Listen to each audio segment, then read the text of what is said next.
Mick.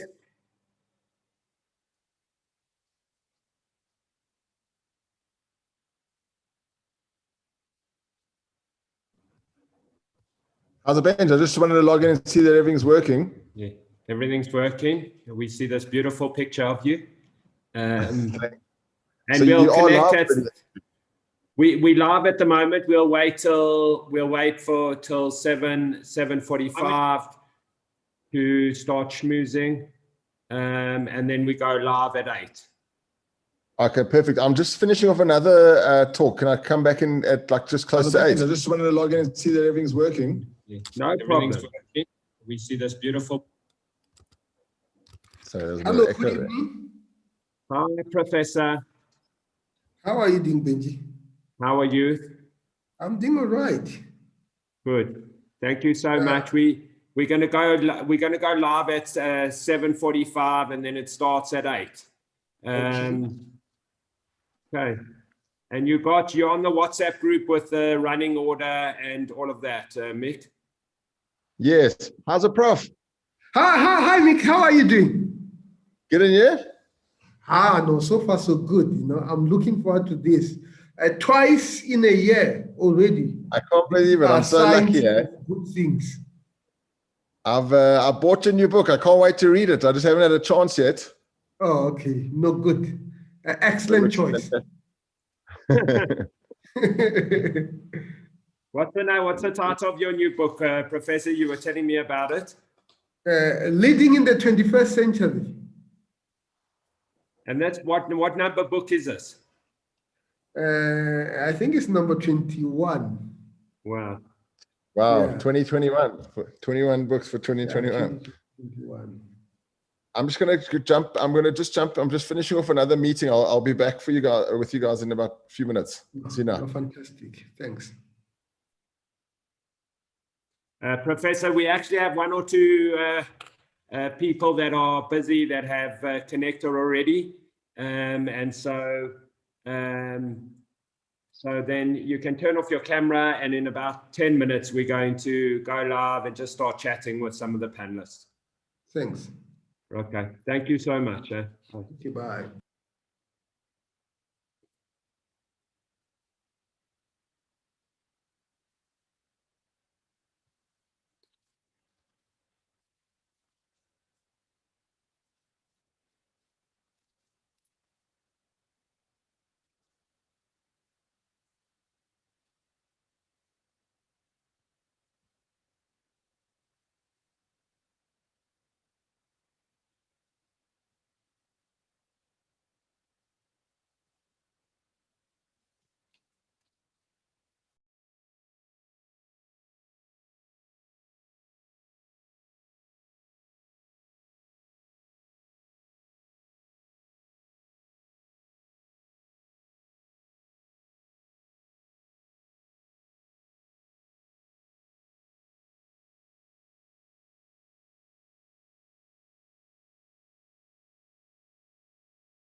Lisa, you're on mute there. You're on mute, Lisa. Sorry, hi, nice to meet Hi. you. Nice to meet you. Thank you so much for making time. Not at all, it's a pleasure. I'm quite honored, thank you. Hi, Daniela. Hi, Benji. How are you?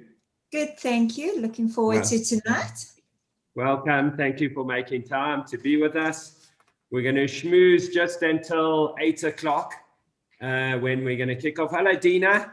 Hello, good evening. Welcome. Thank you. Can you just organize us better weather, Benj, this rain? I'm trying. Let me tell you, I'm getting a lot of complaints from the internal department here in my house. Now we know why we don't live in the UK. Exactly.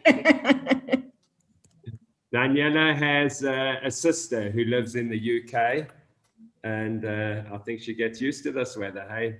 Yeah, very much stuck inside with 3 little small children. So it hasn't been pleasant for her over the last couple of months, especially now with lockdown. Yeah, and they're not at school, and yeah, I actually couldn't imagine it. I know that our family functions very much with the South African weather. We love it. That's why we live there.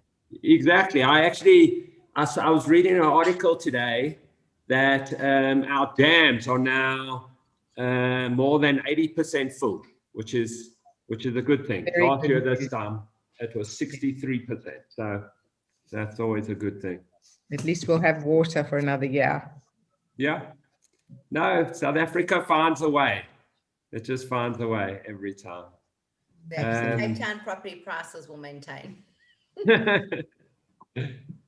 Dina, you were in Cape Town over December, hey? It's magnificent.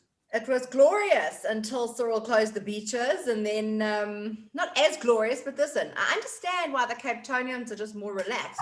They've got the mountain, they've got the ocean, it's just beautiful. You can't not be chilled when you're in that environment. Yeah, exactly. We really missed it. We didn't go to the I mean, it's very privileged, but the ocean definitely provides a certain relaxation. Yeah, well, you were saying Cape Town, eh, Danny? Yeah. Yes, I was in Cape Town for 2 weeks, and as Dina said, I think just also, the change of scenery and the walking and being by having the sea or the beautiful views as opposed to the Joburg houses is very, very refreshing. Yeah, that's amazing. Hi, Linda from San Diego. Welcome. I think the weather there is pretty nice. And to all our viewers from all around the world, Professor Marwala, what an honor to have you. Welcome. Thank you for making time to see us. I was just thanking Linda from San Diego, who just posted on the chat that she's listening from San Diego. How's that for you? Yeah. Hi, everybody. Hi, Dinah. We were together before. How is San Diego? So this is one of the guests here that's posting, and you'll see in the chat we ask people to just post from wherever they're watching to add to the chat line. And we've had people from literally around the world. You'll see from the chat line, and that's the beauty of this forum, that you can really reach a real diverse and large group. So that's absolutely fantastic. Professor, where are you situated in? Where in Gauteng are you situated? I am in Auckland Park. Near to your university. Yeah, near to the university. Very nice. Not quite inside, but a walking distance. Very good. And what's the plan? What's the plan with the university?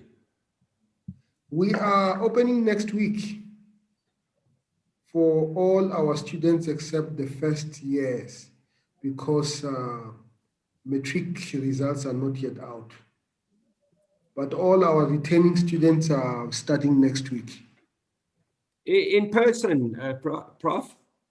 No, it is all going to be done virtually. whenever it is possible. You do have students who require contact that will be made available. That's amazing. That is- Amazing the innovation that had to happen. Hey? And I didn't realize that the first years weren't going back. Obviously, I know the matric results aren't out yet, but yeah, oh, the first years will only come at the end, sometimes in March, because the results are only coming out at the end of Feb. yeah. Listen, you got to feel sorry for those matrics. They had a rough year. They literally like worked, they couldn't see anyone, they weren't out partying like the normal matrics, they missed their matric farewell. A lot of them who went on their holidays got COVID, who went on rage, and now they have to wait for matric results. So shame. It's been a rough 2020, the class of 2020, I think. Yeah, no, certainly I've got a kid in matric who did matric last year, and it certainly had its own challenges. Welcome, Lesley-Anne. Thank you so much for joining us. Thank you for having me. Hello, everybody. Hello. Hi, Leslie. Hi. We the professor was just telling us that the university starts next week, other than the first years. So they'll start what, in March, Prof, the first years? Yeah, they are going to start in March, March 11th. Yeah, so it's a little bit disappointing, but we are ready for them, and we shall, as usual, just like last year, we shall complete the academic year on time. Fantastic. And I know that you've got a program where you actually give your students laptops and connectivity with data. Is that still happening? Yeah, absolutely. We have to buy data for all our students. And as you can imagine, it's not cheap. It's about 7 million every month. Wow. And That's what, in addition, you're spending for data costs for your students, 7 million rand every month. Yeah. Incredible. And I'm assuming that's a discounted rate, bulk rate. Yeah, I think data is too expensive. Yeah, definitely. And it's only 40 gigs, and there's not much you can do with 40. Data for education should be 0 rated in this country. Definitely. Absolutely. Guys, it's a webinar all on its own. Yeah. Yes, it can be for Monday afternoon, Steve. Some of the offerings are 0 rated, but the only 0 rate websites that are located in South Africa. But much of our teaching material, we operate from the cloud. We use Blackboard. It's an American system. So it is from the cloud. So it's not local. And we have tried everything. They say no. As long as you are accessing, information from elsewhere, then they have to pay international fees. So it can't be 0 rated. It is really, Lisa, that must be a lot of what you, from the education side, a lot of the challenges, the access to data and stuff of the Absolutely. Yeah. And the laptops, how do you distribute the laptops to the students? Do they have to come in and fetch them and sign for them, I would assume? Yeah, we always, for us, it was easy because for the past maybe 5-6 years, we were always giving laptops to our students. So you only get it once. So you don't come every year to get a laptop. We assume that once you get it, you have it, irrespective of what happened to it. So it's only the first years. Many of our students who are in residence would be in residence. Even last year, there were always students who were in residence, but it's different because they can't walk outside. Limited walking. They had to get permission to leave campus during the hard lockdown. So yeah, but they like to be on campus because once they are on campus, free data, unlimited free data. If they are sick, we have clinics in all our campuses, you know, so they can actually be taken care of much better than if probably a very safe place for them. It's probably a very. That's amazing. Welcome everyone to all our viewers, both on the Zoom platform and live on YouTube. We thank you so much for making the time to come and listen. We're going to kick off at 8 o'clock. We're just connecting with all our guests, some of our guests, and we thank them for their time. They're all incredible experts in their own right. I'm here with my fellow board member, Dina Diamond. How these webinars come around is that on a Monday at 3:30, we have a brainstorming session, and the most wacky ideas, Danny Kadar, who's here, the most wacky ideas come forward. And, you know, this idea of the fourth industrial revolution, AI, is just one of the many things that we just want to share knowledge. We want people to come out a little bit smarter and learn from all of it. Mick Mann, the inimitable Mick Mann, who we're looking so forward to hearing so much from you. Thank you for making time. And we're going live in about 3 minutes, where Anton from FinChat, thank you. Welcome. Thank you. Anton, I have to tell you that we spent quite a bit of time trying to pronounce your surname, and then we decided that we would just butcher it. So we would let you use your French accent, and then it would sound much better than one of us trying to go. That's perfect. Perfect on my side. So give us a rendition, Antoine. Yes, tell us, Anton. I'll give you the rating of who is pronouncing it the best, if you're okay with that. Very nice. Thank you so much for making time. Sure. Dina, we're going to hear some very exciting news about a future webinar, which we think is a incredible feat. Do you want to start whetting people's appetite for it? Absolutely. So yes, so we are running a webinar on Saturday night. As Benji says, we sit and we have a little session every Monday, and we think, well, what is top of mind? What is topical? What do people want to know about? What are people moaning about? What are they complaining about? And I think we had to look and do a little quick survey. Number one in this country is always, let's see if anyone can get it, it's power. Energy. Electricity. So we decided, well, let's face that head on, and let's get the experts in the field. Let's get the people who know all about it. So we are literally going to be talking, and we're going to talk about it now as well, to the CEO of Eskom himself. You can see Andre Jarita. So he doesn't speak a lot in public, and we think it's quite a coup that we actually have managed to get him.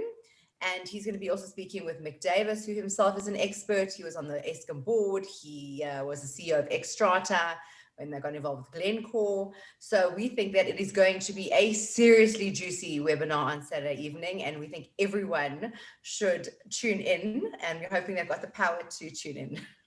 That's just the waiting of the appetite. That there's no load shedding on Saturday night, and that we're able to hear from him. But we're going to discuss that a little bit later. So welcome everyone to our 72nd webinar. These started with a board meeting. Dina will bear me out, that we thought we'd have one just simply to tell the community about COVID from some experts. And we've realized that there's a platform to help educate, entertain, and all learn together. There's so much. I know how much we've all learned together. Dina and I have the impossible task of standing in for Howie while he's in Madikwe for a well-deserved rest. Probably other than my parents, may they be well, probably that disappoints everyone that we're not going to see Howie today, and it's going to be us. Hey, Dina, it's probably a very small group of people. I know. It's okay. Our parents still love us. Exactly. Please post on the group where you're watching from. And we really get a real kick out of seeing the vast reach of where people are. We live on YouTube. I know we had over 900 registrations, individual device registrations. We live on YouTube. We're on Zoom, on the Zoom platform. If you haven't got the latest copy of the Jewish Report, please go get it. My good friend, Professor Kramer, quit from the COVID advisory panel over some of his frustrations, and many other articles that our brilliant editor, Petter, and her team put together. And please go look at it. If you are watching on YouTube, please hit the subscribe button. Lots of wonderful things happen to us when you hit the subscribe button. There's a Q&A button at the bottom of your screen. So please use that Q&A button to ask any questions. Dina's going to help me with the questions. And if there's a question already there, just like the question, and then it gets ranked further up. But ask on the Q&A button. Send whatever messages you want on the chat on the chat button. And so, Dina, just to get back to that webinar and the webinar about power, we're taking a similar view to the one that we took about vaccines. We're actually not interested in the past. We're not interested in what's gone wrong. We want to just engender some hope and hopefully understand how they're taking us forward. We're all proudly South Africans. We love the country, and we kind of want to know what's the plan. So don't send your billing query to us, because we all have to be at work on Monday morning, so we don't have enough time for that. But on a serious note, Dina, hey, that's kind of the plan for Saturday night. Absolutely. So, I mean, it's not going to be a moaning session. It is going to be hopefully an enlightening session, excuse the pun, and a session where we actually sort of get to find out from the horse's mouth, literally, what the state of power is in South Africa, what went wrong, what are the plans to fix it. There's so many nuances, and we hear so much noise in the media. There's such a hullabaloo about it all the time that actually Andre doesn't speak a lot in public, and I think it's an amazing opportunity and a huge coup that we have him, that he will literally be with us to speak it through, to talk it through, to take questions. And then in addition to that, Mick Davis, who was involved very much with Eskom for very long, has got an extensive history in the mining resources environment, was the CEO of Exxaro with Glencore, and he's also got massive insights. We're also going to be looking, in addition to Eskom, we're also going to be looking at renewable energy, sustainable energy. We've got Mike Goldblatt as well, who is with Meteor Private Equity, and they're talking about solar power and hydropower, wind power. So it's going to be a really exciting webinar that will look at everything holistically. As we said, it won't be a moaning session. We hopefully will come out of it thinking that there is hope, that they're seeing literally the light at the end of the tunnel. And it should be a really engaging webinar. So we hope that you all join us for that. Brilliant, Deans, and well done. And we'll connect a bit later on the Q&A. We've got this incredible panel, which we're going to learn and meet them all. Our process that we're going to follow tonight is that we're first going to get an overarching view, and I thank Mick Mann for helping with me with a bit of the structure. We're going to get an overarching view of the topic of AI, what does it mean, how does it fit in. Then we're going to go to two of the established and dynamic companies in SA. We've got Lesley-Anne and Daniela here to help us with that. What's actually happening on the ground? What's happening in terms of Lesley-Anne from Investec, head of people from Investec, and Daniela, head of people from Vitality. And then we're going to actually understand from some of the tech from FinChatbot and Tone. My wife just texted me ANTOWNE to try and get me to say the name right, so I apologize if I haven't.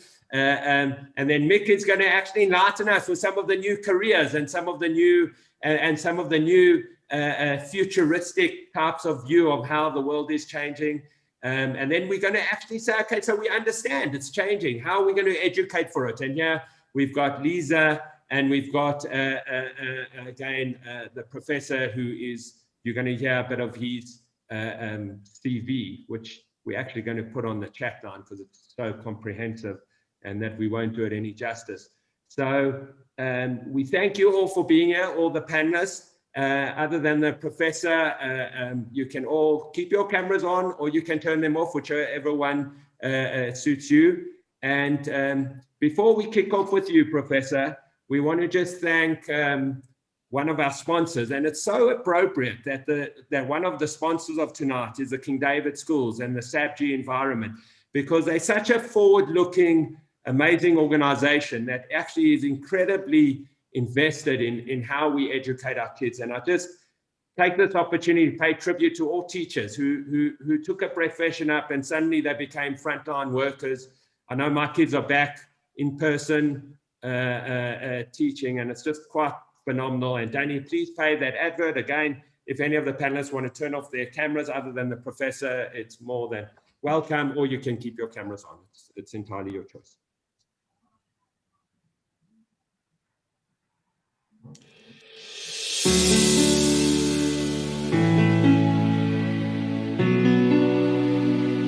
For more than 7 decades, King David Schools have been the cornerstone of this community, providing a world-class general and Jewish education under the auspices of the South African Board of Jewish Education.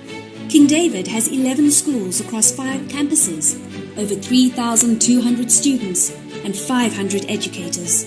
We empower our students to navigate their personal journeys while instilling a strong sense of their own community, as well as the broader South African community. Menschlichkeit, chesed, and a strong Jewish identity, incorporating a love for the land of Israel, are important values that we teach our students. Each of our schools has a unique culture and personality, with the shared golden thread of excellence in academics, sports, arts and culture, a focus on many 21st century skills, world-class facilities, strong Zionistic values, and a love of Torah learning. We instill the relevant life skills, values, and self-confidence for success beyond the classroom, and encourage the creation of lifelong friendships and shared connections that will last an eternity.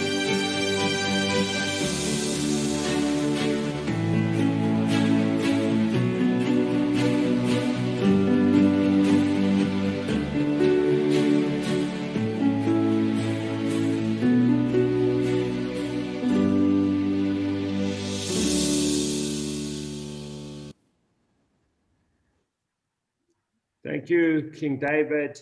And the next video that we're going to play before we hear from the professor is just to give a bit of context to the name that we call this webinar, the useless class. It's from Yuval Harari, who gave a talk where he coined this phrase. And Danny Kadar, please will you play that clip so that it can provide some context.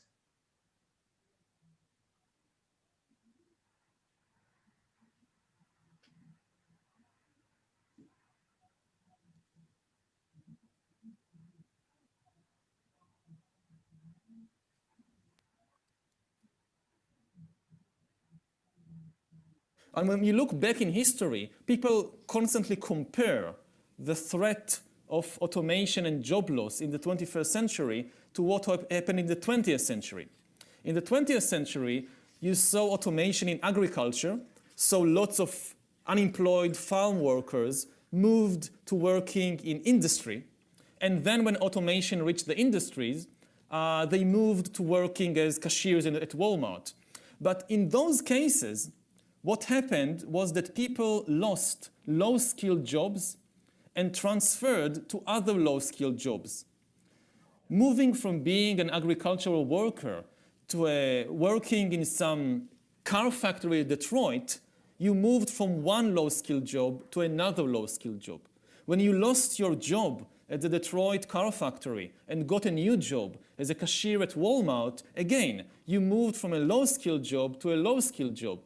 But the next stage, if the next stage means I'm losing my job at 45 as a cashier at Walmart, and now there is an opening as a software engineer at Google designing virtual worlds, this is going to be much more difficult than moving from the car factory to Walmart. And it's very likely that even if there are new jobs, most of the unemployed masses will not be able to make the transition. It's also a big question about young people, that nobody really knows what the job market would be like in 20 or 30 years. It's really the first time in history when nobody has any idea what kind of jobs and what kind of skills people will need in 30 years, which means that we have absolutely no idea what to teach children at school. Most of what they learn is going to be irrelevant to the requirements of the job market and of society in 2050. What to teach them instead, we just don't know. And the worst problem, of course, is not in the developed countries, but in the developing countries. If you think about a country like, I don't know, Sweden, which now gets a lot of attention in the US. So I'm not so worried about the Swedes. I mean, even if millions of jobs are lost in Sweden, I think that because of the tradition of the welfare state and so forth, the Swedish government will raise taxes on the big companies and universal basic income or something like that. The Swedes will be okay, I think. The really big question is what will happen to the Nigerians, to the Bangladeshi, to the Brazilians. If millions of textile workers in Bangladesh lose their jobs because of automation, what will they do? I mean, we are not teaching the children of Bangladesh today to be software engineers. What will they do in 20 or 30 years? And do you really think that, I don't know, the US government will raise taxes on Google and Amazon in California and use that to pay basic income to the unemployed Bangladeshi? If you believe that, you can just as well believe that Santa Claus and the Easter Bunny will come and take care of the Bangladeshi. Because I don't think this is a realistic solution. Nobody knows what the solution is. So we may be facing in the 21st century a completely new kind of inequality, which we have never seen before in human history. On the one hand, the emergence of a new upgraded elite of superhumans enhanced by bioengineering and brain-computer interfaces and things like that. And on the other hand, a new, massive, useless class, a class that has no military or economic usefulness, and therefore also no political power. So, Professor Marwala, it's an interesting kickoff and quite a scary kickoff. Just to give the professor's bio, and Dania, just if you would do the comprehensive bio on the chat, just so that people understand. This is a man who has published more than 20 books. He is currently the Vice-Chancellor and Principal of the University of Johannesburg. Prior to that, he was the Deputy Vice-Chancellor and the Executive Dean of the Engineering Department, amongst other things, amongst many, many other things. And more recently, he's been appointed as the Deputy Chair of the Presidential Commission on the Fourth Industrial Revolution. Prof, what an honor to have you. You're going to give us a framework. I know you've got a presentation. You're going to give us a framework of the environment that we find ourselves in. Welcome, Prof. No. Thank you very much, Benji, for the invitation. I really appreciate that this community always invited me. The first time I came was more than 10 years ago when I went to our parents' home to talk about artificial intelligence. So I am quite excited to be here. We live in a very interesting time where artificial intelligence is changing every aspect of our lives. Of course, when you read about what is happening, you can easily be fearful, learning about superintelligence and the implications that it is going to do to all of us. So are you going to put the presentation, or I can just speak? Yeah, Danny Kaidal, will you? So I also would like to talk about the recommendations of the fourth industrial revolution. If you could just go to the next page, it will be quite quick. So basically the technologies that are defining our times, AI, blockchain, quantum computing that is going to have all sorts of implications on cybersecurity, Internet of Things that is going to enable our clothes to be able to monitor us and send directly the information to our doctors, robotics. So the confluence of all these technologies is what is called the fourth industrial revolution. If we could just move forward. And the big driver of of this is artificial intelligence. And artificial intelligence is nothing but a way in which we make machines intelligent. And there are many types of artificial intelligence, but the one that is very dominant is what is called machine learning, which is the use of data and statistics to build machines that are intelligent. What we have managed to do so far is to build artificial intelligence that is able to do specific tasks very, very well. What we have not been able to do is to build artificial intelligence that can be able to do much more tasks. For example, an AI that will be able to predict the weather and be able to go and make a cup of coffee for you. We can build an AI that will be able to play chess very well, but that's all it will be able to do. So if we could just move to the next page. Some of the example of the work that we have done, this was the work that we did actually more than in 2008. This was an article on MIT Technology Review. It's an artificial larynx that we designed here in Johannesburg with my collaborator, Brian Vigdorovitz and David Rubin and our student, Megan Russell. So when you lose your voice, you design a machine that you put inside the mouth, and based on the movement of the tongue and artificial intelligence, it is able to synthesize the voices that you wanted to say. And with adversarial networks now, you can be able to synthesize somebody's voice using their original voice. We all know about the famous American accent of Stephen Hawking, simply because they were not using the latest artificial intelligence tools that can be able to replicate your voice as you used to use it when you still have the voice. If we can just move forward. This is another work that we did.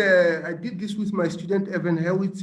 AI is able to do many of the white-collar jobs that are in the banks. For example, something as simple as credit scoring, which is something that if you go to apply for the loan, they have to score you. And with artificial intelligence, it can be able to use information that a human credit scorer could not have access to. So it can be able to go to the internet and look for information on you and use it for risk assessment. Can we move forward?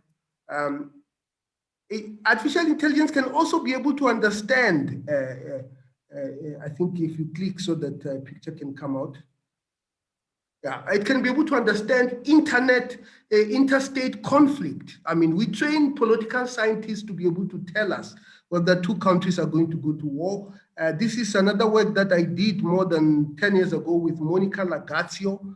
That is the Chinese translation of our book, which the Chinese military has done. So, and there you use hard variables such as distances between capital, level of trade between two countries to be able to predict the risk of conflict between two countries. Again, this is the work that normally is done by human beings. Can you just move on now? And it does that much, much better than a human being. Now, what are the consequences of all this?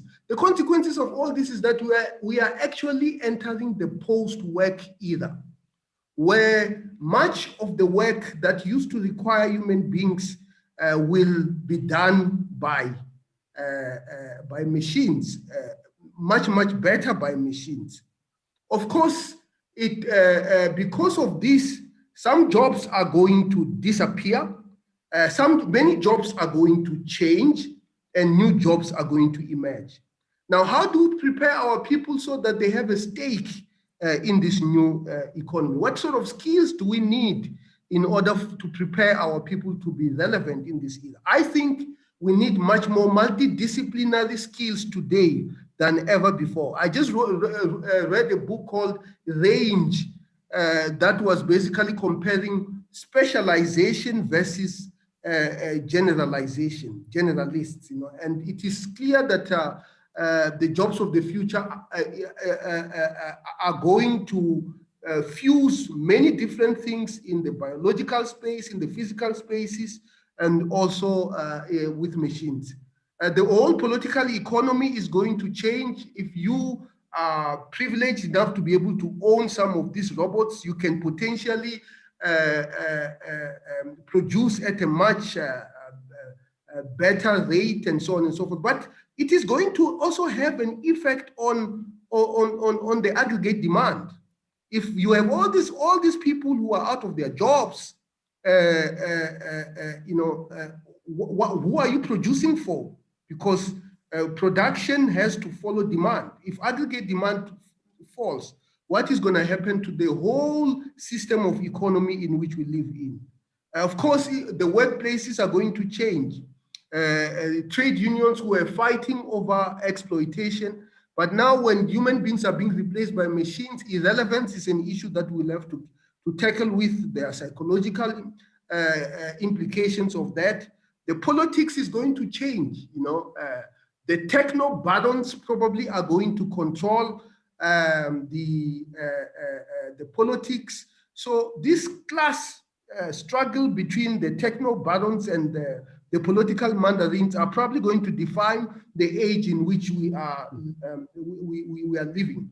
Liberty is going to be challenged when we can be nudged to act in a particular way by a machine. What does it mean to be free in such a situation? So the whole structure of our society is going to change, and we have to make sense of this, and we have to be prepared for it. Can you go to the next slide, please? The presidential commission has come up with recommendations on what needs to be done to prepare our people.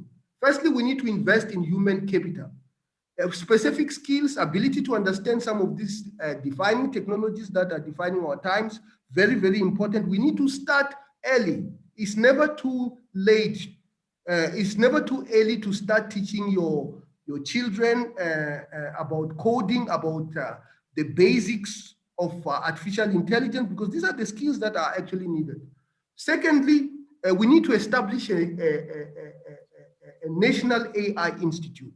And this should not be a government institute. It has to be led by the private sector, simply because you have much more knowledge in the private sector than in the public sector. You know, we need to establish a platform for advanced manufacturing. We have deindustrialized simply because we have not invested in production. You know, countries that are doing well in manufacturing actually are countries that are automating. So automation is not an option. We have to do it. If we don't do it, we will be out of business. But what we ought to do in South Africa is to ensure that if we're serious about reindustrialization, automation has to be part of the solution. Secure and avail data to enable innovation. Just to give you an example, if you could give me all the X-ray images in all our public hospitals and the report, respective reports of doctors, I can be able to build an AI system that will look at an image and be able to make a diagnosis. So availing data is very important, but it has to be done in a secure manner so that you can protect the identities of people. Incentivize future industries, platforms, and applications. One economist was once asked to summarize the whole of economics in one word, and his answer was incentives. If we do not incentivize our industries, whether big or medium or small, to adopt these technologies to become more competitive, then we are going to be thrown into the dustbin of history. We need to build infrastructure, 4IR infrastructure, connectivity. We need to award a spectrum. When I talk to telecommunication companies, they keep on reminding me that we have not awarded spectrum in the last 15 years. How are we going to have world-class connectivity if we are not awarding a spectrum? And with this, obviously, there is a complication of corruption. Review and amend policy and legislation so that they can be able to deal with some of the developments that are happening. For example, Airbnb does not completely fit into our legislative framework. And this will naturally require that the people that are elected to represent us in parliament must be scientifically and technologically literate. Because literacy of this era is not just the ability to read, it's the ability to understand and use technology. And the last recommendation is basically about implementation. As South Africans, we talk too much and do too little. It's time for implementation. So thank you very much for giving me the time to speak. Thanks, Benji. Thank you so much. That was absolutely enlightening. When we spoke on the phone, Professor, you had a very clear distinction between the private sector and the government sector about the future of AR in the rollout in Africa and specific challenges within Africa. Give us a sense of how you feel and what gives you hope about AI and this challenge in Africa. No, I mean, I think AI is a very simple technology, you know. I think it is much simpler than the words actually are. You know, even the most sophisticated of algorithms are basically regression algorithms, nonlinear regression algorithms. Now, the difference between now and then is that before, if you wanted to participate in advanced economy, you needed huge capital outlay. If you wanted to put a chemical plant, you needed to have very expensive machinery. So the barriers to entry were very, very high. Now with AI, it's just a piece of software that you can learn. You don't even have to write it. Many of the people who are using this AI, Google gives you for free. Many companies give you these algorithms for free. TensorFlow is for free, and you can be able to learn how to use it and how to make apps out of that. So I think the barriers of entry are low, and if we skill our people sufficiently enough, then we have a chance. And do you feel confident about that? Well, I think I definitely feel confident. I think we have certainly some of the students that I've worked with in South Africa are some of the smartest students that I have seen, and I've spent quite a great deal of time around the world, both as a student and as a teacher. So yeah, I'm actually quite excited about that. The other advantage that we have is the 1.3 billion people. Now we are told that data is the new oil. Now, if data is the new oil, it means you know, the more people you have and the more infrastructure you have to be able to collect that data, then you are not in the game.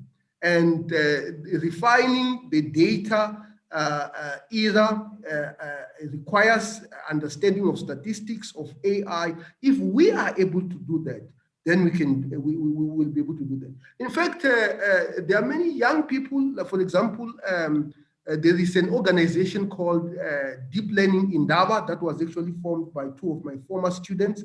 And they actually work in 33 countries teaching people how to code, understanding AI, bringing some of the best experts in the world, who is in the AI world, to come and teach the Africans from Cape to Cairo, from Madagascar to Morocco. I think I'm very hopeful. Look, you provide me tremendous hope knowing that you're on that advisory panel. So thank you so much. Let's just take a tack to the head of people at Investec, Lesley-Anne Gatter, and just to unmute yourself and tell us, are you seeing this play out practically on the ground, what the people are that are being employed? Give us a sense of what's happening. Yeah, so thank you for that, Professor. It was so enlightening and interesting to hear, and I think we are seeing a translation of that in corporate life. So I think what the really hopeful piece is that we're seeing in our environments is that people are moving to better jobs. Jobs are getting better. Jobs are getting more sophisticated, and the ability to play in spaces and places with much greater deal of purpose and meaning and work is the real possibility and the real optimism of what all this technology offers us. So yes, the reality is we require more skill of people. The way that we need to employ the people that we're after and the way in which we're developing our people is at a much higher level. We don't simply need tasks done, but there's a high level of integration. There's a requirement for a much higher cognitive capability, higher order cognition that we require. And the skills that people now need are not simply task related, where automation can take care of those pieces, but really the ability to integrate many skills and many types of thinking and capability at once in roles. So the work is better, the ask is greater. But the jobs are definitely what we call the better jobs. And I think to say that the technology has not created a vacuum in organizations, and especially our organization. It hasn't created like now machines have replaced humans and there's nothing for humans to do. The art of it is that it creates a flywheel where so much more is possible. And so there's more for people to do. The technology replaces what people used to do, and then there's more exciting things as we innovate, more possibility for clients, more possibility for community and our various stakeholders. So I think some of the interesting skills that we're looking at and we're after, and we can talk more about them, are things like problem solving, critical thinking. These are things we used to speak about before, like be a team player on a CV. You know, it's like the thing you don't really read in a job ad. But now they've come into play in really material ways. We're interested in philosophy, and Yuval Harari speaks a lot about us all now being students of philosophy. The ability to make ethical decisions and use, again, that higher order cognitive capability is essential in the way in which people now need to work. And then the use of technology. 1 in 4 in Investec is a technology person. You know, this kind of demographic 5-10 years ago was not what we were seeing. You know, banks are full of technology people. We have a huge presence of people, and the barriers to entry are low. The skills need to be acquired, but the barriers to entry are low. So it's exciting for us to see how this is playing out. We can talk more around the kinds of things which I'm particularly interested in around a different equality and a different inequality and how we need to work with that in time. Daniela Frankel, who's the head of people at Vitality, do you find a similar thing? And it was so interesting because I was reading an article about Google and that the staff at Google were unionizing. This is the same place that was the best place to work for. And what were they unionizing over? The ethical dilemmas of whether having a compromised search engine in China was somewhere they wanted to work. And are you seeing a similar shift in terms of like culture and what Lesley is talking about? 1 in 4 people are technology people in Vitality. Yeah, absolutely. I mean, I can definitely echo everything that Lesley just said. I mean, certainly from our side, we're seeing a shift in the way we recruit as well. So we're looking more for potential. Obviously, degrees or your formal education is important, but we're looking at what someone can bring in terms of their practical skills and their unique contributions. Like Lesley mentioned, your resilience, your adaptability, your ability to be flexible. I always use the example, we're recruiting for a role now, it's called the Chief of Staff, which is your 2IC to your CEOs, your deputy CEOs. It's a very strategic role. I've just hired 3 within Vitality Group, which is in the international division of Discovery, all of whom have completely different educational backgrounds. One doesn't have work experience in terms of being in commercial, she's a doctor, someone else is a CA, someone else is a lawyer, but what we do is we look for what they can bring to our organization that's going to help us solve problems. So be it a strategy, be it how do we take product to market quicker, how it's something tech-based. And it was very interesting to see that they had completely different CVs and experiences, but their ability to bring something new to the organization has become very, very important. How we actually recruit our chief of staff is that we make them do a case study. So yes, you have your traditional interview and your assessments and all the traditional HR processes, but an hour before they meet with Exco or a presentation panel of senior leaders, they're given a case study to solve. They've got 1 hour in which to come back. It's normally 3 to 4 questions. And there we're testing time management, stress management, critical thinking, strategic thinking, financial acumen. So it's not, the focus isn't as much on what your accreditation is, but rather what you can bring to the organization. I've also seen a shift in that people don't speak about anymore about what you do.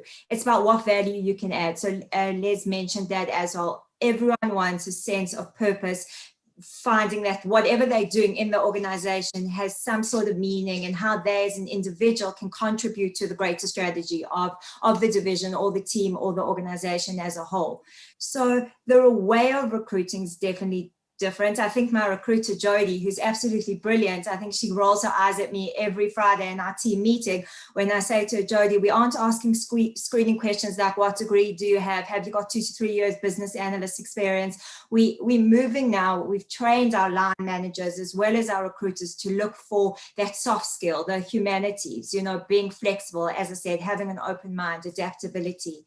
Certainly we've seen the shift or in the role of human resources has changed, and leaders now are having to take over roles of managing careers also, not just the traditional role of HR. We've seen it in the, you know, with COVID, how dramatically we had to be flexible. We had to change the way we think, the way we do things, how you manage a culture remotely. And that was made possible by the exceptional talent that we've hired because of all these human and soft skills, which I don't believe that a robot can replace, the empathy, the EQ.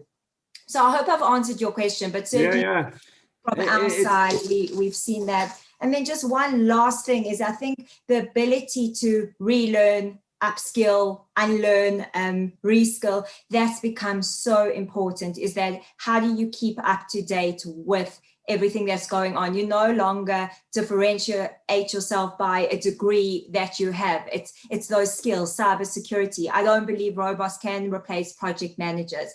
To Leslie's point of making roles more meaningful, at Discovery, we've got a people services division, which has taken over all the HR transactional functions, but we didn't get rid of or have to retrench any of the HR staff that were in those roles. We found more meaningful roles for them, where they now can look at how do we headhunt exceptional talent? How do we improve the processes of the robot so that there's continuous improvement all the time?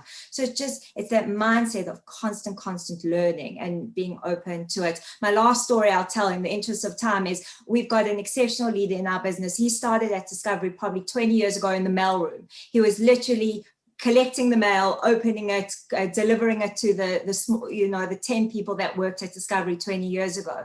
Today, he heads up our operations, infrastructure, and security for Vitality Group. He's got a team of over 100 people, and he's managing the platform where we've got Vitality in 27 different markets.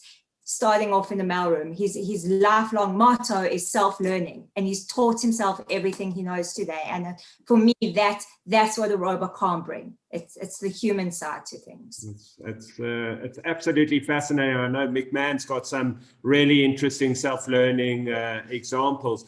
Professor, just to go to you, on this fluid nature of that, you know, that not necessarily CA is going to do this work, and there's going to be a whole range of work. How do you feel about that? I actually feel quite great about this. One of the biggest problems with our educational system is that it is too specific. I was obviously privileged that I started my first degree in the United States, and I was studying engineering, and I was expected to take 12 human and social science courses as an engineer, you know. And I think this explains some of the things that you observe. If you look at American companies, they seem to be much more innovative than European companies. And the reason for that is because European educational system is very specialized. I was a PhD student at Cambridge. You know, it's very specialized. In fact, in a British high school, the last 2 years, you are already specializing. A-levels is only 3 courses, So what we ought to do as a university is to start cultivating multidisciplinary skills. So I call this education in its totality, so that those who are studying human and social sciences must also be studying about technology at the same time. And those who are studying science and technology must also be studying about human and social sciences. Here at the University of Johannesburg now, we make it compulsory for all our students to do artificial intelligence. Of course, we are not teaching you how to program. We're just teaching you about what it is about, what it can do, what are some of the ethical issues, and so on and so forth, so that you can at least be conversational about the subject. It's what's fascinating is that what we thought might make things more specific has actually democratized kind of their education, because who can't be resilient? It's a personal choice. It's not necessarily if you've got access to things, who can't have some of the skills. Lesley, do you find this big cultural shift around the deep need for ethical culture that has shifted from some of these challenges?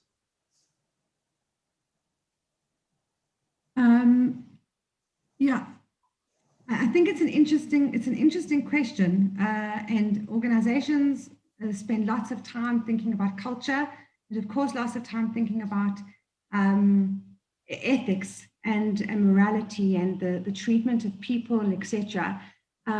What this essentially does is that it creates a flattening. That's globalization. Globalization's created this massive flattening of the world. One of my favorite people to listen to is a man who lives now in England, but is from India, Sugata Mitra, who years ago put a word processor in a wall, called the hole in the wall, in a tiny, impoverished village in India, where the children couldn't even engage in English, but learned the skills just to navigate the word processor. And the amount of information that they were able to access, the level of education and the way in which they were able to make meaning of that knowledge is just significant in terms of the capability that people have to grow and develop. I think the cultural shift we're seeing in organizations is really around, I suppose, interesting or even ironically, a very human space that, the humanity of humans that's coming into organizations, because I think the fourth industrial revolution is also about the age of wisdom, and it's timed with the real emphasis on environment, on equality, and on the way in which we govern environment and equality in our environments. And so the focus is also on closing the gap in inequality. We are all focused on, stakeholder capitalism rather than just shareholders, as sharp capitalism used to be. And so I think environments are far more egalitarian. Organizations must, by virtue of just operating now in this age, being 21st century organizations, must see a shift towards a far more engaged way of working with the people inside, also the communities and the various stakeholders around us.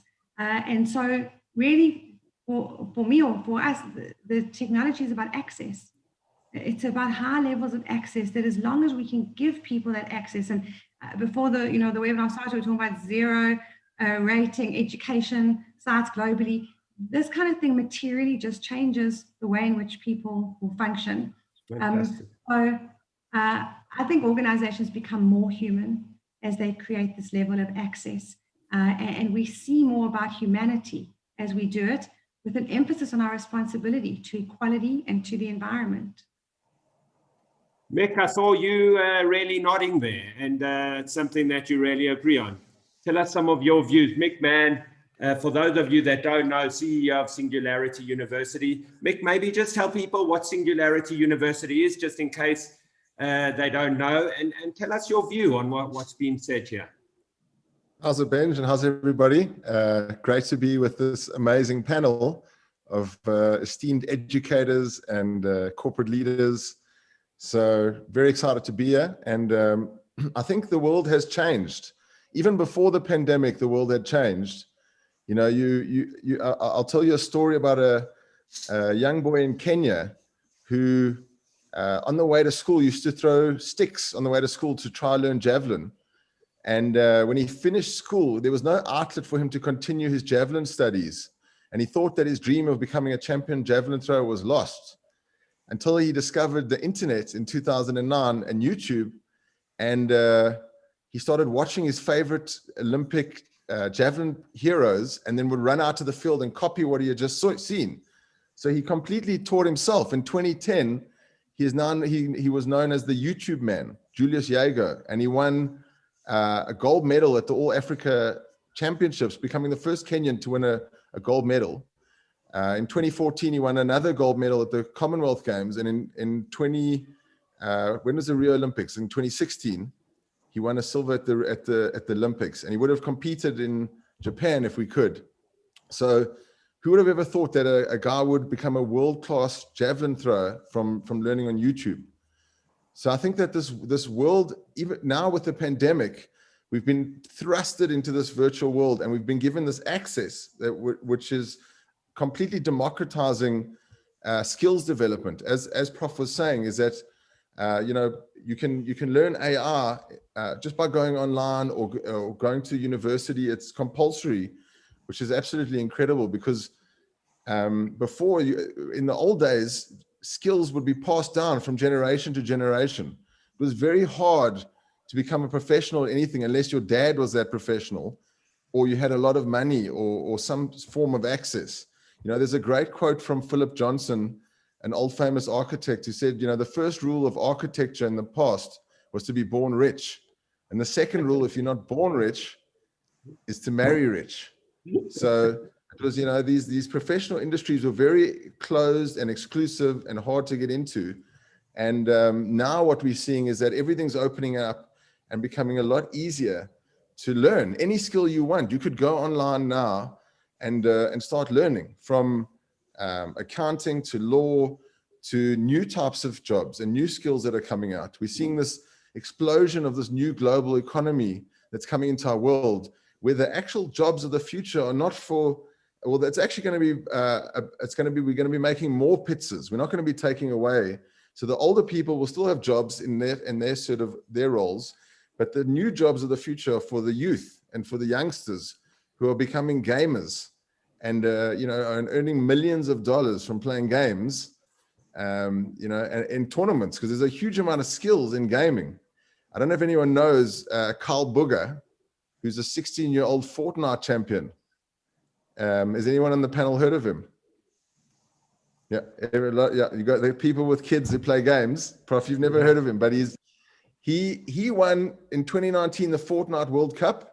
He won $3 million, right, in a game that was 2 years old. He won more that year than Djokovic won in Wimbledon, 150-year-old sport. He won $2.9 million, and he won more than Tiger Woods that year in the US Open. So this is a complete shift in and change in our worlds. And, you know, we've seen these gamers, and Carl's big thing, just so that for all of you with kids, he said to his parents, he really loved game from when he was 3, and he made a deal with his parents that as long as he did really well at school and he got top marks at school, he could play as much games as he wanted.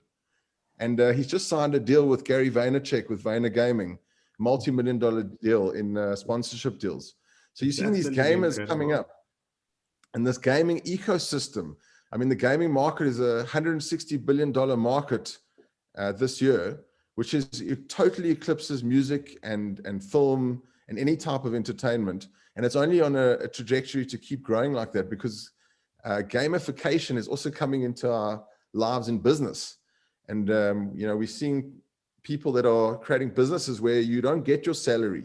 You have to earn your salary by getting points, and by doing skills, you know, you can keep earning more points, and you're not limited by how much you can earn. You just need to keep working harder and achieving more. So, you know, we're seeing this. It's absolutely it's absolutely amazing. I know my kids told me that there was a song released on Fortnite, and you could go to the concert, and there were, I mean, the numbers. can't remember the exact number. I think they might have said 15, 20 million people went to this song. They had to go over time. I know Dina and I were talking at a board meeting. I think, I can't remember whose kid, Dean's, where they said that what they want to be when they grow up is an influencer. That's the most desired job of the time at the moment. Yeah, and also Mick, that's also what's so interesting, and I don't know, maybe Leslie and Daniela can comment on this, is that I think that the new generation of the workforce coming into the working world has changed, their views change, where I think the expectations of the organization also have changed. So obviously, I think you'd obviously have to adapt the organization to the new age of workers. And how are you actually doing that? Because it's as Mick has said, I mean, their mind shift is completely different. And also, yeah, carry on, Mick. Just a comment on the way that that's my Siri. Just a comment on the way Daniela and Leslie were saying they're recruiting now. You know, there's a great university called Udacity that's online. I went to it in San Francisco 2 years ago. And what Udacity did is they went to all the big tech giants, the Googles, the Facebooks, and the Microsofts of the world in Silicon Valley. And they said, what do you need people to know so that when they finish a Udacity course, you can hire them right away? And they created these new types of courses and programs around AI and engineering. They've even got a flying car course. So you can do it. It's called a nano degree. They made these 3 to 6 month nano degrees that when you complete it, you can actually get hired by one of the big tech giants or get recruited by a big corporate. It's quite amazing. And actually, Danny, if you could play, and then we're going to hear from Anton, the FinChat advert, and we appreciate your support, FinChat, and seeing what they do and understanding what they've seen roll out. Danny?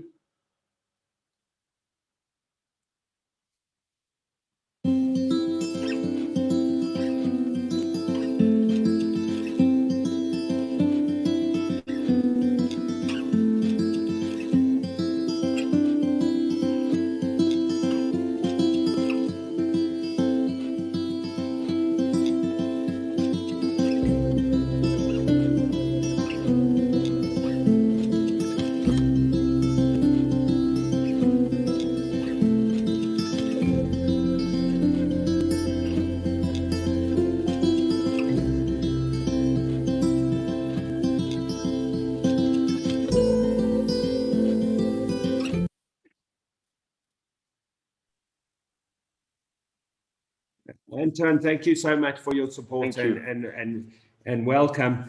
So give us like the most unique practical examples that you're using some of these bots for. Yeah, sure. So we specialized in helping big financial institutions, primarily in South Africa, but growing globally as we speak, to create fantastic customer experience. That includes being able to educate people on why it's important to be insured, to answer their most top queries, questions, to actually offering the possibility to transact. So if at some point you are ready on WhatsApp to purchase a new insurance policy, you can do it in less than 2 minutes. Today, the customer experience is so important to convince people, to service them better, that the instant capability of being integrated in your favorite channel is for us one of the key driver of what we do. So really helping financial institutions to provide a really fantastic customer experience at every single touch point or every single touch point of the life cycle of the customer, from onboarding to servicing and retaining this customer. Yeah. You know, now my day job is I'm a CEO of a niche insurer, and we put one of these bots in, and it's so interesting. I was speaking to our customer care, our head of customer care, and it's not a case of, and exactly what the panel is saying, it's not a case of that they're taking jobs away. It's just who actually is needed to help support this bot. Was crucial in terms of the conversation. It was completely different. And is that in general? I mean, we've heard from some of the people on this call on this. Is that your experience in where you've implemented this in some of the institutions.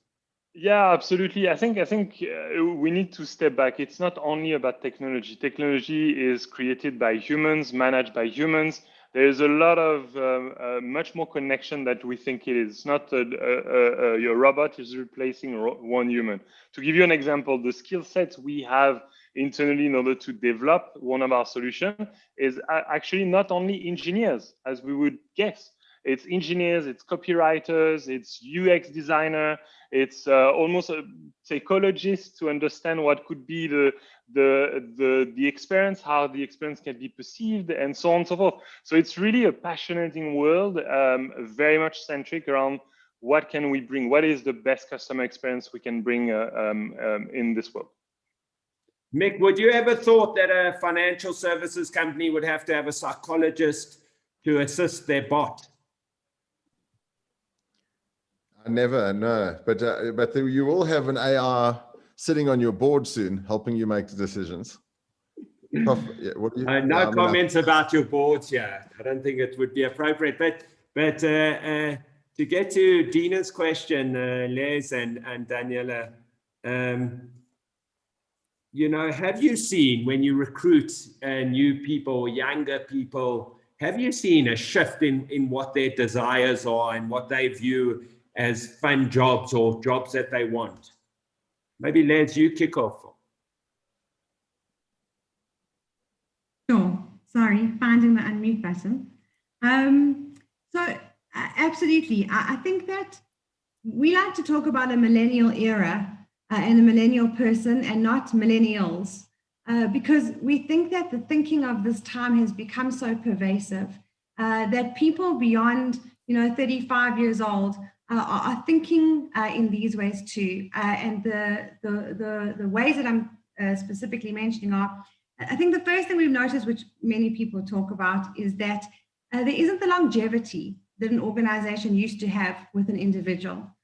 People aren't seeking to stay with you for 40 years and slowly, incrementally, and patiently climb corporate ladders to gather skills and get gold watches.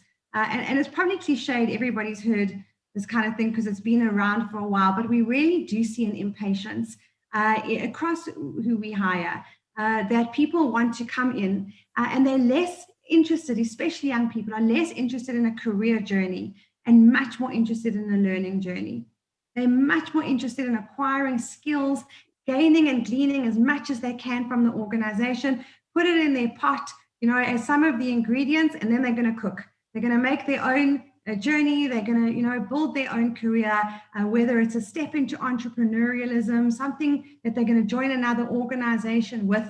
And really how you need to think about recruitment and development now is not just for the interest of the organization and imagining we're going to have people forever, but really what can we do for community? What can we do for society at large as we build these skills inside our organization, knowing that we're going to churn people.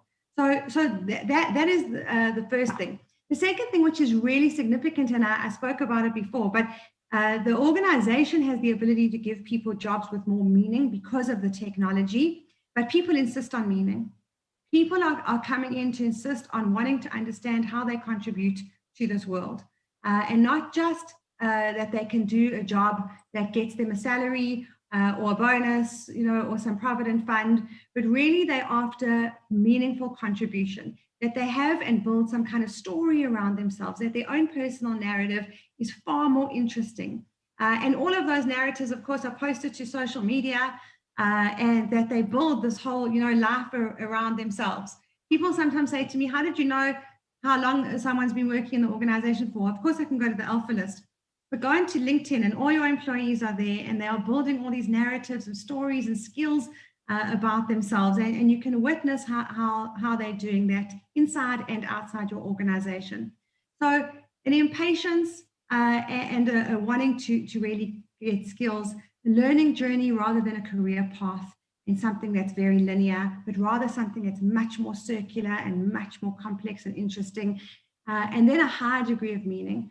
People seeking meaning in their work. And the last thing I would say is that people are seeking specialist skills as well. To what the professor was saying is that you know, people don't want to do one thing only. They see the capability, and then we can have a psychologist on a board with technology, or AI as a member of a board in time. This is exactly what we're seeing, that there's a high degree of fluidity around skills, and that a colleague and I were debating the other day, who's a better private equity consultant, a CA or a psychologist? You know, someone who can advise on strategy and think about leadership. I mean, you know, we're talking to maybe our own hymn sheets here, but who can advise on strategy, or somebody who can look at books, you know. So the skills are becoming fluid, and people are not coming into the organization saying, I only have this, so I can only be that. The idea is I can be anything. And how are you going to help me get there? And Daniela, do you experience a similar thing where there's not much loyalty, and this learning journey is probably one of the primary objectives, as Les has put out? Absolutely. I think Les took the words out of my mouth. I was going to say, everything almost identical. I think so. Definitely agree with everything. To the point about meaning and finding purpose in a role, I think people really want to be a force for social good also. So it's not just about the job you're doing, it's how you can create impact not only to the individual, but the organization and society as a whole. So the concept of shared value, I think we're seeing that a lot in people. I definitely agree in terms of a shorter career span. I think there's this instant gratification. I mean, I know I'm a bit older than a millennial, but my father always says to me, you know, your generation, you just want instant gratification. And for the people younger than me, it is that you want to, it's not, as you say, getting that gold watch after 15, 20 years. Yeah, sure. You want to make an impact, and you want to fly. One thing I've noticed also, though, with the generation that's coming into the organization now, they're craving mentorship and real leadership. The ability to be a mentee, and even some wanting to mentor themselves, other people.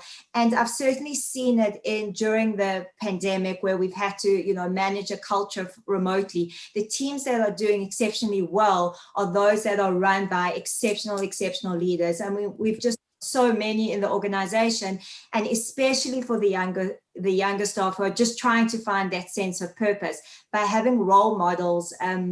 I'm sorry, I like to revert to stories, but we have a leader in the business who has completely taken him and two of his other strong leaders, and they've turned the culture around. They've made a franchise has got talent, and people were skipping and cooking, and didn't matter what age group anybody was in the team. The fact that it was brilliant leadership that were taking people and saying, you know, it doesn't matter, let's have some fun. It's a hard time. People love that. And for me, I'm really seeing a trend of real strong leadership. We have to build not only, you know, your tech, you've got to be tech savvy, you've got to have strong EQ, but also you've got to have good leadership skills, and you've got to be able to adapt the workforce is multi-generational. You know, you toggle between baby boomers and your Gen Z, and they all want different things in terms of, you know, career expectations, how they want to grow, what work means to them. And I'm personally seeing that as a strong attractor is our good leaders and good mentorship programs. I think that's a brilliant segue into the last part of tonight, and that is, we've heard kind of where we're going and some of the excitement of where we're going, and I think it's a wonderful perspective that there are new types of jobs, and we're democratizing the type of job, because of a lot of it is how you are and who you are and what kind of person you are. And I must say, in a smaller organization like ours, certainly leadership has been a crucial criteria, and leadership and education often don't go together. And I welcome Lisa, who is the founder of Global Education, and I thank her for her support. And so how do we do it? How do we educate for all of this? And is traditional education now gone? Not at all. Well, maybe just, oh, sorry. Go. Lisa, we're coming to you, Prof. We're going to come to you now, Prof. Not at all. Everything that I've heard tonight, and all the job jobs that everybody's talking about, you still need to go to university and gain those skills. And what global education does is we are the facilitators. We assist students to get to where they want to go. And we sit and have these conversations with them. We have conversations with parents, because sometimes what a parent wants, a student doesn't. So we are the facilitators. We are able to assist students in getting where they want to go. Prof, you were going to say something. Yeah, I mean, I think all this is pointing to the direction of an emergence of a human-machine system. So whatever we study, I don't think it is, we should only just be studying human psychology anymore. It has to be a human-machine psychology, very, very important for us to be able to do that. So, because what is increasingly going to happen is that we are going to be more and more enabled by machines. It has been happening, but it is going to happen even at a higher rate. So, almost all the courses that we teach, we have to reimagine them, whether it is psychology, whether it is political science, whether it is medicine. Doctors of now are no longer just doctors. They are doctors that are going to be making decisions with machines. In the operating rooms, you are going to find a robot working alongside a machine, you know, and maybe in the long run, a human being will come out of that equation. But I think it's going to be a system that we need to understand as a system.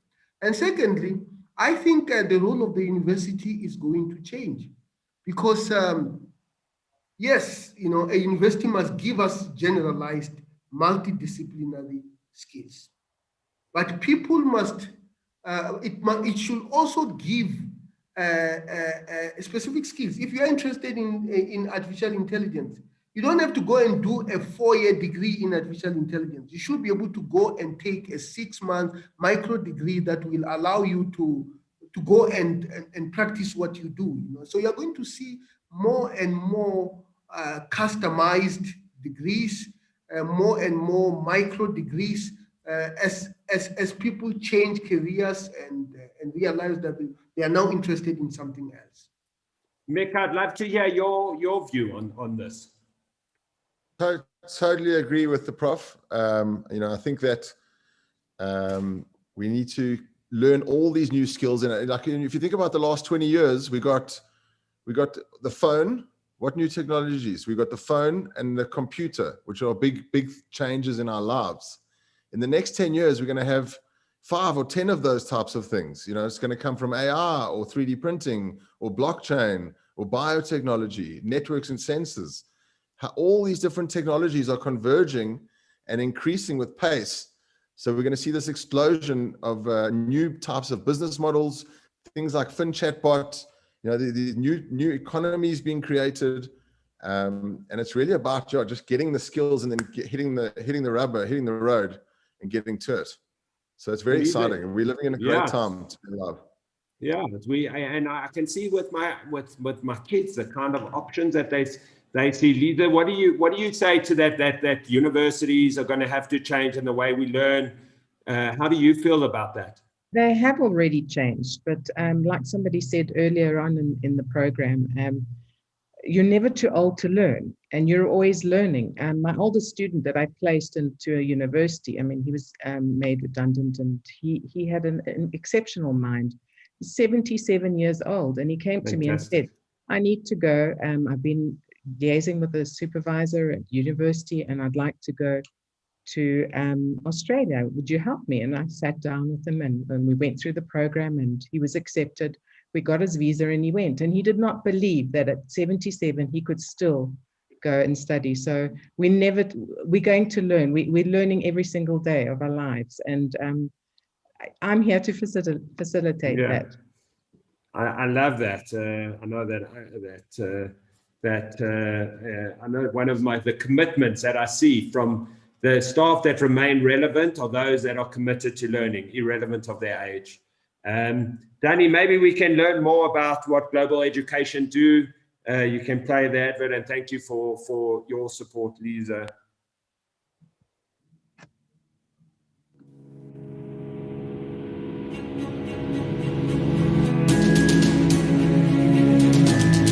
My name is Lisa Manousis. I'm the owner of Global Education.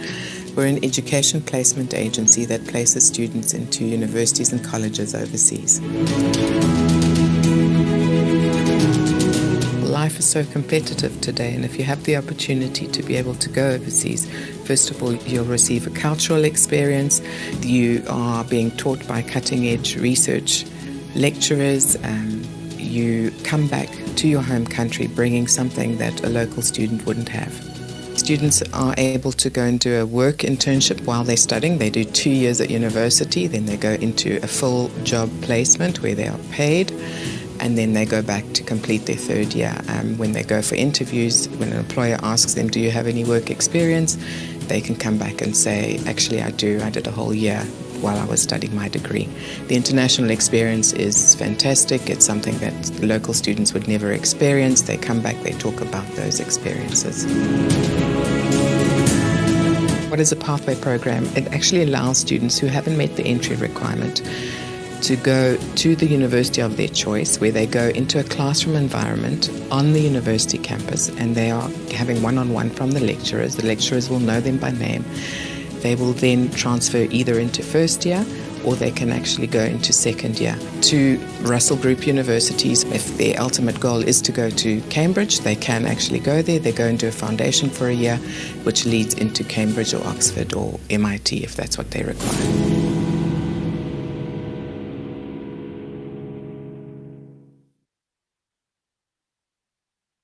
Thank you so much, Anton. I would be interested in your take on that. Someone who don't know how long you've been in South Africa for, you've experienced the world. What's your view? Yeah, 7 years in South Africa. I'm almost South African, apparently. No, I think for me, the take on, I don't think it's only about the people changes. I think the organization must evolve, and obviously the way we recruit has to change, but the way we manage has to evolve, the way we help team members, the way we envision the business. All those components are really critical, and we currently doing a really interesting process, a certification that we discovered quite recently called the B Corporation, B Corp, which we found really passionate. It's for-profit organization that want to have the highest standard of and verified social and environmental performances, which I found absolutely amazing. It's usually NPOs and NGOs that are running those programs. Now it's for profit, and you should see the assessment. It's about how we treat employees, what are we putting in place together, and it's a recognized certification, which I found really powerful. So for me, the organization must change the way we manage, the way we lead people. This vision of having some kind of a flat structure where everyone can contribute at the highest level. That's for me almost creating this family that is the office family. That's what we thrive for. It's probably difficult for a big organization that has thousands of employees, but I think for a growing business like us, it's really an amazing opportunity. That's amazing. I know Danny wanted to run a poll. Danny Kadok. Danny, maybe put up the poll so people can vote. You can vote on YouTube. We'll follow this across. Just out of interest, are you interested? Do you think, are you interested in more information regarding studying abroad? And yeah, we would be very interested in your votes.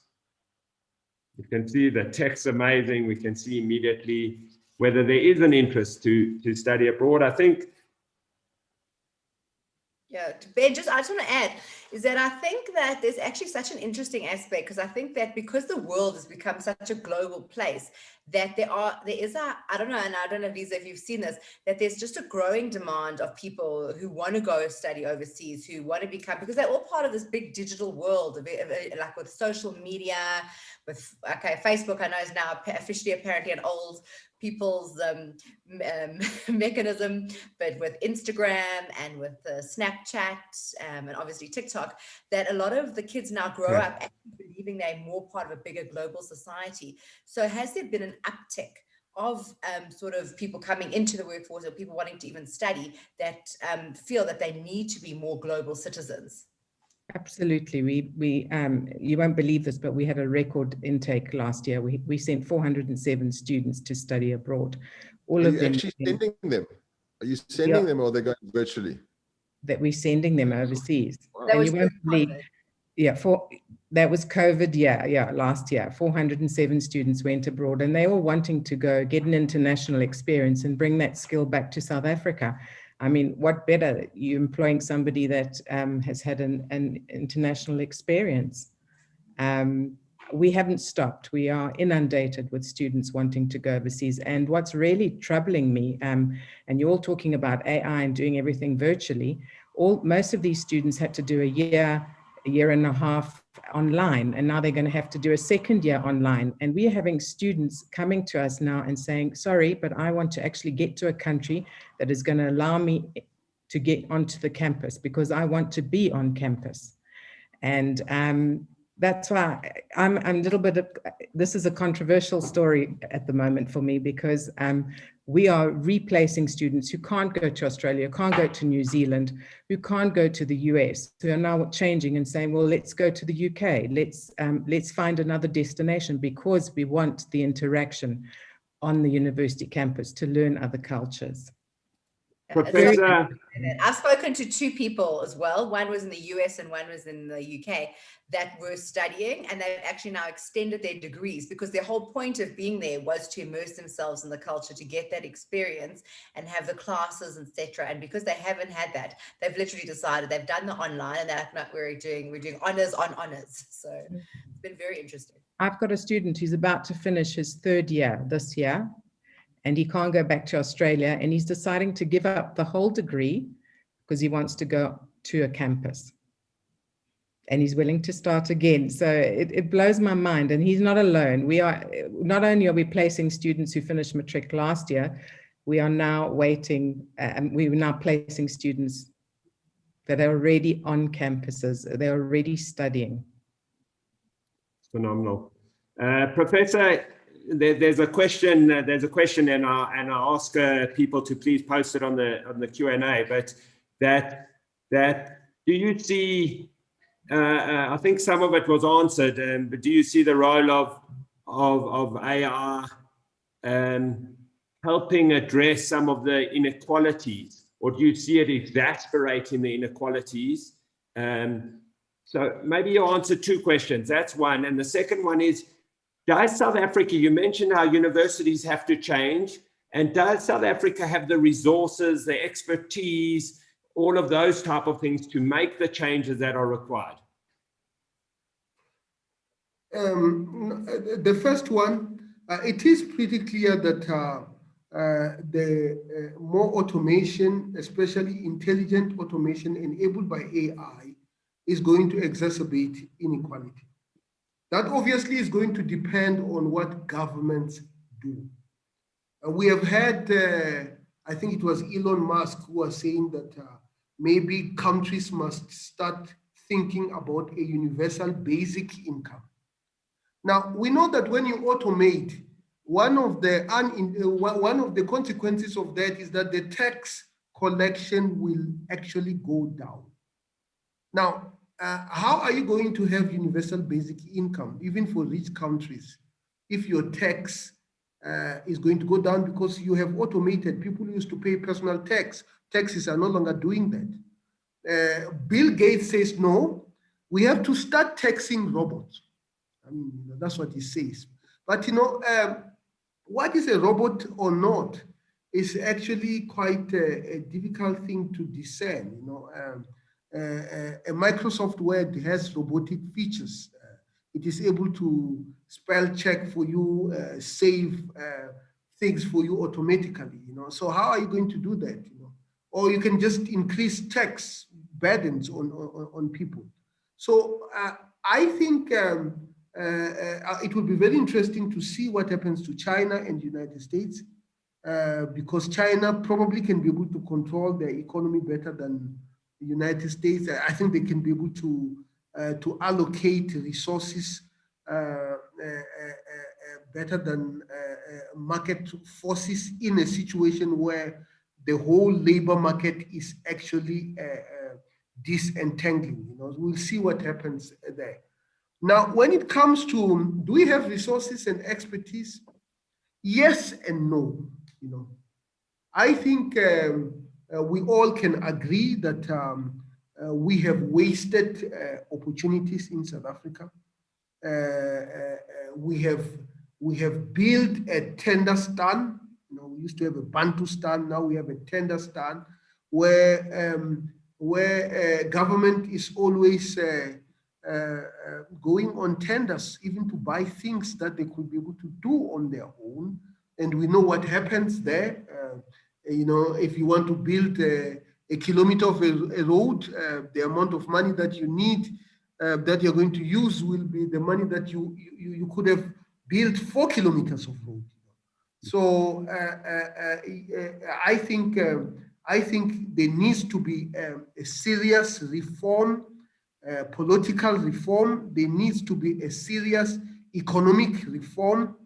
Some of the state-owned enterprises that are taking resources that we could use in order to prepare our people simply have to close, because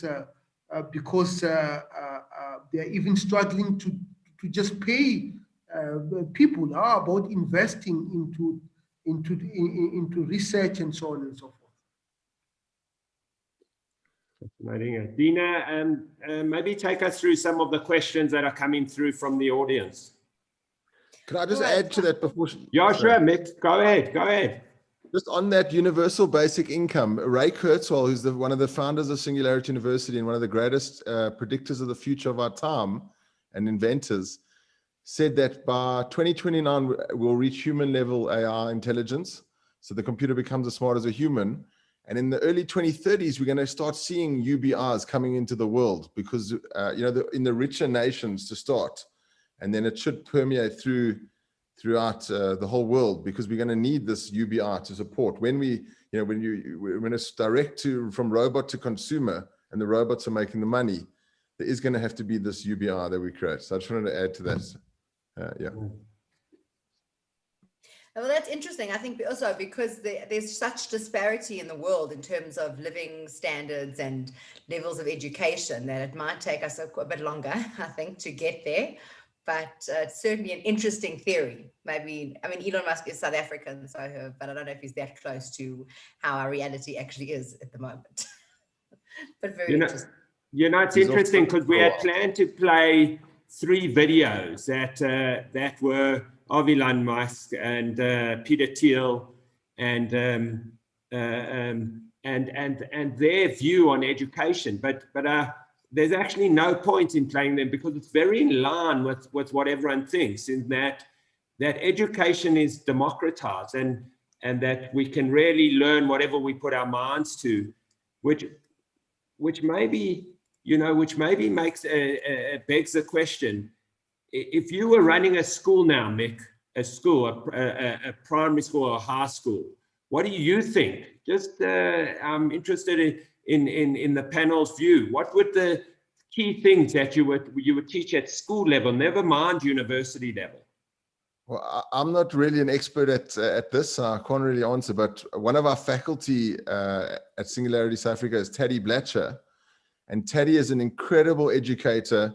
And he's part of this committee called E-Cubed that has been set up at the moment, where they are trying to redesign the curriculum for in the schools. And they're busy doing it. They're trialing with about 300,000 students at the moment. They've created an app, a really great app for education. And they're really looking at project-based learning entrepreneurship? How do you teach the youth to actually be entrepreneurs and to learn through projects? So I think that's one of the big things that schools are using today, and how they're adapting is through this project-based learning. Critical thinking, creativity is a huge skill, because, you know, as the machines do more and more for us, we're going to need to be ever more creative to come up with these solutions. We don't know if the problems that we have yet. So I would say, you know, based on what Taddy's doing is a good first step. Maybe just to add on that, I think our schooling system must at the least be able to give us 3 key skills. And the first one is ability to think logically. I mean, it sounds very simple, but you know, if you look at our primary school curriculum, you are not going to find a course called logic, for example. But the ability to think logically is very, very important. Secondly, the ability to understand basic mathematics is another skill that I would hope our schooling system is going to produce. And then the third one is the ability to communicate. And this is a little bit controversial because, for example, if you are going to code, the syntax is in English. Everywhere you go, the syntax is in English because Java was created in the English-speaking world, or Python, or whatever language that you pick, it will be like that. So the ability to understand, you know, basic English phrases is actually quite important for coding, you know. But communication in its broader sense, ability to read, ability to write, ability to understand technology, because technology is very much part of communication. I found that absolutely. I found the whole shift in education absolutely fascinating. I know when we were schooled, you know, I'm a product of a government school, and I feel that some of that government schooling was actually very, very effective for this modern era, because it, you know, some of it was like lots of resilience, lots of EQ, lots of self-learning, and I actually feel very grateful for my education, which was so you know, government orientated. It's been a fascinating evening, and what's amazing is that we've been at it for an hour and a half, and there's still 700-800 people still listening. And so to round it off and to bring this to a close, I'd like a final comment maybe from each of you. Let's start with Lisa, and a final comment on something that you believe that you would like to leave our audience with. And if all of you could think of a short final comment. Then Lisa, please unmute. There had to be one person with the unmute thing. It's all right. Sorry. So it's fun. It's happened to all of us numerous times. Exactly. Just sorry, there's one last question that wasn't answered, and that was for Antoine, which is quite an interesting question, is where do you see the role of bots in 20, 30 years? Because obviously I think we're still at an early stage of bot development. So how far can the bots go? It depends on the use cases. You can have a very broad view. I'm sure you guys have all seen the videos of Boston Dynamics, where you see this robot dog that looks like the Black Mirror episode, super scary, entering doors and being able to resist to human forces. It's quite incredible. But then you think of the applications of such tools. It's absolutely amazing, going into nuclear plants without risking the life of people, going into danger zone, fireplaces, and so on. It's really amazing. I think for us, we're moving with the trend and trying to build experiences that have an impact for our corporate clients, but also impact for the people using it. Again, bringing a combination of education as well as great experience, and looking at responding to local needs. What about an experience that educates yourself about financial inclusion, data-free? What if we can have an impact on the actual people looking to learn more about those kind of services? So yeah, I think there's a long way to go. I think we don't know what would be the job of tomorrow. I think more than 50% of the job of tomorrow, we don't know yet what it's going to be. So telling you where bots are going to be in 30 years, probably on March, that would be my guess. Please, if anyone else has a question, please post it on the Q&A. We're only too happy to try and get through as many questions as we can. Elisa? Look, I was just brought on to talk about what I do and what's available. I just wanted to let everybody know that South African education is very highly ranked and very sought after. The diversity of South African students needing to go overseas. Universities love our South African students. I am here to facilitate. I feel that I've been a little bit out of my depth here because I'm quite traditional in how I think and what we do. But I do believe that the human interaction with people, the eye-to-eye contact, that is never going to go away. We need that. And please, if anybody wants a one-on-one, we're happy to see you. I was speaking to Danny when I was asked to come onto this forum, and he was telling me that are there PhD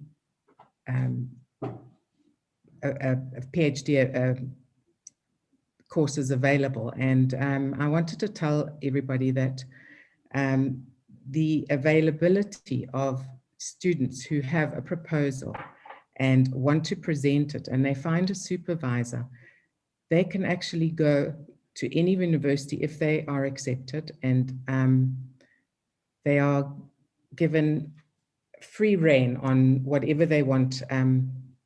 Expenses are paid for, tuition is paid for, their family goes overseas. There's just so much available that I haven't had a chance to really talk, and that's why I've kind of lost myself. But please feel free to contact us. We have a virtual fair going on at the moment with universities actually participating. So please go to our website and have a look. Thank you very much for giving me the opportunity. Brilliant. And I love the idea that just get yourself together and the learning is available, and please access global education if you need them. Daniela Frankel, maybe final comments from you. Sure. So for me, I mean, I'd say that take a proactive approach to your career. So create portfolios that robots just can't compete with. I know everyone says that nobody's indispensable, but make yourself so employable that employees don't want to get rid of you. Those would be my points. Brilliant. Lesley, your parting advice to our audience? Yeah, I suppose in the midst of a global pandemic, it's hard to see that the world has never been in a better place and that things are truly getting better. So I love the idea that we are within a massive complex system and that the integration of the machine and the human is the real art of what we need to do. Knowledge is no longer a commodity. People won't pay for knowledge, but they'll pay for this highly integrated capability of the machine and the individual. And it's really the ability to make sense of the world that makes you so attractive. And really, I don't think human beings will be the useless class. I think we evolve continually and just create more of what we have. And I hope our education system can rise to this challenge because that is the whole crux of where we're at. And as corporates, we need to put as much as we can into that education. And thanks for having me. No, it's been wonderful to have you. I love those comments. Anton, what's your view? Are we going to be the useless class from someone who runs FinChatbot? No, of course not. No, my take is really I'm a big believer in Africa as a continent and the fact that Africa is becoming the youth of the globe. And I'm so proud to have a young team of a lot of different skill sets building a product that is now being sold in Europe. And sometimes, yes, Africa can solve European problems, and that makes me very, very happy. So yeah, a lot of talents in this beautiful continent, and really looking forward to growing this business to the next level. Prof, you've given us such an insight and so much comfort that there is this thinking going on at a very senior, high level. Give us your final thoughts. Yeah, I think in this era in which we live in, human characteristics such as empathy are actually going to be a competitive advantage, because those are the things that robots are not able to do. So as we educate ourselves, we really have to educate ourselves today more than ever before, because before people used to have certificates and so that you can be able to go and get a job. So we really need to have a paradigm shift of moving away from this focus on acquiring certificates to actually truly educating ourselves to understand, because understanding is another attribute that is difficult for the machine to be able to do. Fascinating. Mick, it's very difficult to go after the Prof, but if there's one person who actually could do it, it's you. Give us your final thoughts. No, well, I just want to say thanks I think I've loved what everyone's been saying, and I think it's all spot on. And I think it ultimately boils down to our mindset. You know, we can either have a fixed mindset and believe that we're fixed in place and we can't do any more, or we can have a growth mindset and believe that through hard work, we can achieve anything. So let's all have a growth mindset in 2021 and achieve more, learn more, do more, and change the world for good. You know, our mission is to create this global community of change makers across Africa who can make a real impact in the world. So, you know, you only get that through hard work and by having the right mindset. And we're doing a lot of work around what are the different mindsets that you have. You know, you can have an abundance mindset, you can have an exponential mindset, a longevity mindset, and all these different mindsets. You don't just have them. It takes a lot of work to get them. As an example, a longevity mindset, you might believe that you're going to live to 150 if you look at all the advances in technology. But to get there, you're going to have to sleep, get a good amount of sleep, a lot of exercise. You're going to have to eat right. You're going to have to work on that longevity mindset. You're not just going to live to 150. So I would just say, you know, let's have a growth mindset in 2021. Thank you all. Fantastic. Dina, maybe you've got some final comments, but I can say that just to know that there's this kind of panel of people that are in South Africa and so fundamentally trying to grow and develop South African thinking and South African people is hugely inspiring. Dina, what are your final thoughts on this? Well, I think that this panel has just been phenomenal. I think there's been so much rich content from every single panelist. It's just incredible. So thank you so much for all of your contribution. What I found, though, is so interesting is that absolutely we talk about is the fact that is the human going to be useless going into the future because of the AI, because of the robotics. And what sort of come out for me in this webinar is that actually humans have to be more advanced. So they even have to go up to a higher level to operate in the new society. So it actually even elevates the human being, which is actually ironic because it's the opposite of sort of what was purported in the beginning. So for me, that was like a key takeaway, but amazing, amazing panelists. So thank you so much. So amazing, and thank you. I think for sure we're not the useless class, thank God. But summing up just what I got, which I love that insight, Dina, that we have to be more developed and more developed in our human emotional side and more developed on our compassion side. And there's no reason to be fearful. There's going to be a change in jobs. So if you don't want to change, maybe be fearful, just like what Mick said. But there'll be no shortage because there's going to be all this opportunity. And just to end off, just again, to thank this panel. Thank you all for making the time.